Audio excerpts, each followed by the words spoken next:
Let's see what we fixed today. It turns out to be a pair of Tiger Flag shoes. The wear and discoloration on the toe are especially severe. This is from a fan brother in Nanjing who has come over for cleaning and refurbishing. Fan brother says it's like taking his daughter to France for a trip. Came back to buy a present for myself. Worn for over a year, there's some wear and tear. Looking at it kinda breaks your heart. Just happened to come across my video asking for help.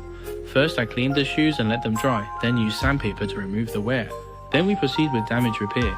After fixing the damage, we mix the right color and gradually restore it with a spray gun until the wear is invisible.